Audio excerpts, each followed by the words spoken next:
болохгүй шүү. За баярлалаа.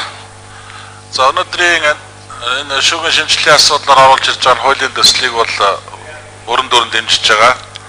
За энэ хуулийн төслийг бол хилцэх цаг болсон. Үнэхээр өнөөдөр Монгол орон арчлал хүний эрх зах зээлийн нийгэм шилжээд 21 дэх жилийнхаа нүрийг үзэж байгаа.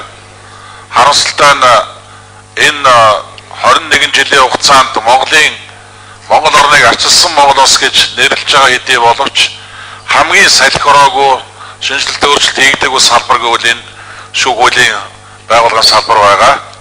Энд Монгол улсын иргэн бүр саналыг байгаа хаа гэж бодож байгаа. Үнэхээр өнөөдөр шүүхийн практик аваад үзэх юм бол одоо энд бол орчин цагийн чимээгүй хэлэмдүүлэлт бол өдөр тутам л явагдаж байна. Өнөөдөр шүүгчийн хараа тус байх байдлыг баталгаажуулах ханх асуудал тэр болгон бас хангагдаж өгөхгүй байна. За энэ мэтлэн олон асуудлууд байгаа. Зөвхөн дөрөв зарим нэг гишүүдийн хэлж байгаатай санал нийлэхгүй байна. Үнэхээр өнөөдөр дөрөв Тэмүүжин гишүүд хэлсэн иргэдийн төлөөлөгчийн оролцсон өнөөдөр Монгол Улсын шүүхэд бол практик дээр үндсэндээ бол байхгүй. Энэ бол хийоосон жүжиг тавьдаг ийм л тоглоомын шүүгүүр болж өнгөрдөг гэдгийг бол манай энэ сууж байгаа гишүүд энэ өргөн олон том бүгдээрээ мэдж байгаа. Өнөөдөр үнэхээр иргэдийн төлөөлөгч гэсэн үнээс нэг цаасан дээр эдийн бичүүлж авдаг. Тэр нь цаашаа ороо шүүгч нар эцсийн шийдвэр одоо дүгнэлтээ гаргахад тэр нөлөөлдөг хэсэг нь бол тодорхойгүй.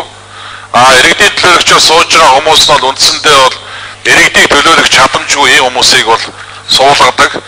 Энэ байдал нь өнөөдөр үнэхээр арчилсан Монгол Улсын арчилсан шүүх өнөөдөр иргэдийн өмнө нээлттэй ил тод байх тэр зарчим үндсэндээ хангаж чадж байгаа мó үгүй мó гэдэгт бол тодорхой хариулт болж байгаа.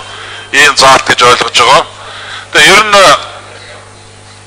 шүүхийн шинтгэлийн асуудал дээр өнөөдөр хойш суугаад байгаа тийм одоо хүн бол би өнөөдөр байхгүй хаа гэж бодож байна. Тийм учраас энэ шүүхийн шинтгэлийн хуулийг бол яаралтай хэлэлцэж хэлэлцүүлгийн явцад мэдээж одоо анхаарах олон зүйл гарах байх. За энэ дээрээ одоо харилцсан аль аль талаас манай одоо мэргэжлийн хуульчид мэргэжлийн одоо байнгын хороод нэлээд анхаарч одоо энэ асуудлыг авч хэлцэх нь одоо үр дүнд илүү өрх байхаа гэсэн юм бодолтой байна. Ингээд энэ шүүхийн шинтгэлийн хуулийг бол дэмжиж хилцүүлэх нь одоо зүйтэй маа гэсэн ийм саналтай байна. Ингээд энэ саналыг дэмжиж одоо шийдвэрлэж өгөхийг бас бусад гишүүдээс уриалмаар байна. Баярлалаа. За